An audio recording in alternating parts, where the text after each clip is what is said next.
All right, we're starting with investigation 7, which is on page 451.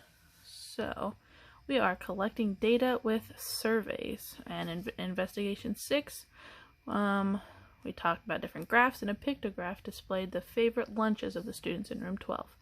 The information in the graph was gathered by asking students to name their favorite lunch from the school menu. The students who answered the question were participating in a survey.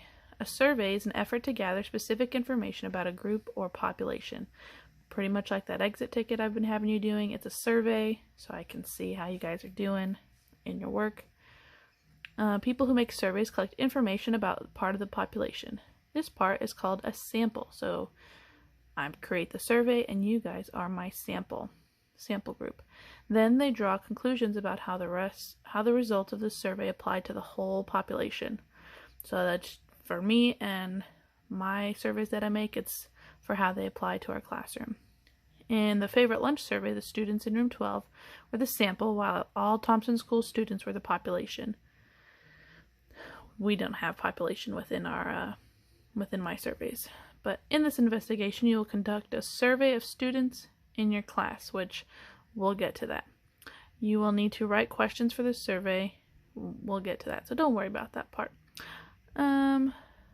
So the way survey questions are asked can affect the results of a survey. Here are 2 survey questions. Describe how the answer to these questions might be different.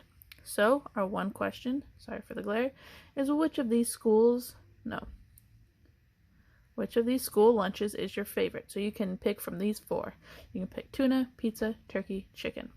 Or it can just ask, which lunch from the school menu is your favorite? They could put anything, because you could have some of your favorites. We don't have some of these, but maybe it's the mac and cheese. So you could put mac and cheese. Or you could put, I don't know, spaghetti and meatballs. Something different on those kinds of questions. So 1 is multiple choice. See, there's 1, 2, 3, 4. So that means a multiple choice. Or the answer is limited to the choices that are provided. The other one is an open to many answers. So you'll see these on the surveys that I've been creating. Some are multiple choice, which is like, how much time have you been spending on your homework? 0 to 1 hour, 2 to 3 hours, or 1 to 2 hours, 2 to 3 hours or more. Or I ask questions like, what could you be doing to improve how you're working? And that would give me a short answer. So on number 1, I'm just going to read some of these I'll do with you, but I will read them all and try to give you some suggestions on what I think you should do. But some of them I'd like you to do on your own, and some of them I will do with you. So number 1 says to write 2 questions that you could ask to determine students' favorite drink to have with lunch. For one question, provide options to choose from. For the other, leave the question open. Do not list options. You may use the favorite lunch questions as models. So you're going to create something like this about students' favorite drinks, and also create something like this. So when you're typing it in, what you're going to do is I will make it so you can have a question like this on your fill out form, and you'll just write something like your question. So question, and type out your question, and then your option 1, option 2, option 3, option 4. There won't be a right or wrong. I'm just looking to see what you write. And then for your this part, after it, you'll just write down your question underneath it. So again, it won't have a right or wrong answer. I'm just seeing what you write. So just type in question for your multiple choice, and then type down your options. So 1, 2, 3, 4 options, and then your question, that would be a fill-in question. Alright, so that's what you're doing for number 1. And this part says survey questions should be phrased without bias. Bias is showing favor to something. So you're going to do it without favoring one choice over another. So bias is showing favor, and you're going to ask a question without that. So let's go on to the next page. And let me move my light a little bit. Oops, sorry, there's a glare. This says to describe the bias in the following question. Sorry, it's dark up there. The question is, which drink do you prefer with lunch? Cool, sweet lemonade, or milk that has been out of the refrigerator for an hour? So there's the bias in there, which is, here we go, number 2 would be the bias. If we think about, it said the cool, nice, let's see, cool, sweet lemonade. So we'd write something like, oops, it describes lemonade as cool and sweet. So if you heard something was cool and sweet, that'd probably make you want to drink it, right? But it describes lemonade as cool and sweet, but it describes milk as kind of old and gross since it's been out for an hour. As old and gross. So which would you want to drink? The nice milk the nice lemonade that's cool and sweet, or that milk that's been old and has been out for a while? So the bias is trying to get you to drink the lemonade. It makes it sound better than the milk. So it's showing bias towards the milk. So this is me just describing it. So it's describing lemonade as cool and sweet, but it describes milk as old and gross, making lemonade sound better. So this is your answer to question 2.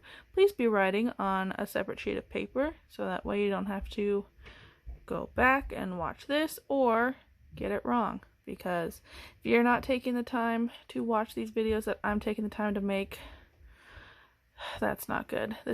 We're still doing school. So write this down. Please be doing stuff on a separate sheet of paper. This should be everyone's exact answer. And those of you who do not have this as your exact answer, I'll know. I see your answers. So please be putting in the work that you normally would. Alright. And let's see. Number 3 says rewrite the question to problem 2 so the bias is removed. So, how would you fix this question? Which drinks you prefer? Cool sweet lemonade or milk that has been out of the refrigerator for an hour? So take out that bias. Take out these things that we just said it describes. Alright. So, oops. And I just put my marker. Hopefully that comes off. Sorry. Alright, and here we go. Number 4, or before number 4, it says when we use a sample to find information about a large population, we need to make sure that the sample is very similar to the population. For example, if we wanted to know the favorite TV show of kindergarten students, we would not survey a group of 4th grade students. That'd be you guys. So, 4A is a multiple choice. For your survey, you'll collect answers from students in your class. This means that your class is the sample. Which of these larger populations would probably best be represented by your survey results? So, hold on. Let me just erase my whiteboard real quick.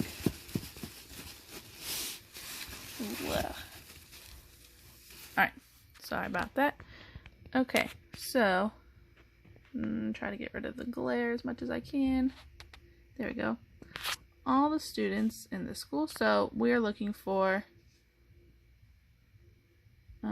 collecting answers from the students in your class. So we need to, this means that your class is the sample. Which of these larger populations, will probably best represent by your survey results? All the students in the school. So if we just ask one class, would that represent the whole school? Would it best represent all the school children in your age community? Your age in your community? So that'd be everyone outside of our school. Would it be all children your age in the country? So everyone in our country, the United States. All the parents of the students in the class. Or would it best represent your parents. You guys might have different tastes than your parents. Let's see. You guys might have different tastes than the country. You guys might even have different tastes than people in the community.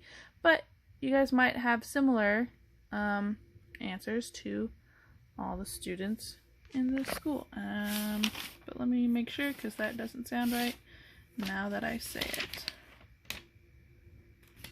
Nope. So you might not have the same taste as everyone in the school, because we have kindergartners, we have middle schoolers. I'm sure you guys definitely don't think like middle schoolers, some of you. But you might think similar to other kids who are 9 or 10 in our community, because you guys live in the same place. You guys kind of eat the same foods. So it is, I know I made it confusing, I'm sorry, B. So 4A I did with you is B. Now for 4B, you're going to explain why each population could or could not be represented by your sample. So I kind of went through it with you guys. You guys are going to answer that question. So B, you can write, for B, then you'll just write for your answer. It'll be A, and then blah, blah, blah. B, blah, blah, blah. C is bad or good because, and D is bad or good because. Just type out your answers like that. There won't be a right or wrong. I'll just be looking at what you wrote. So that's what you're doing for 4B. Again, I kind of went over it with you, so hopefully that helped. And then the next ones will be on a different video, so go ahead and watch that one.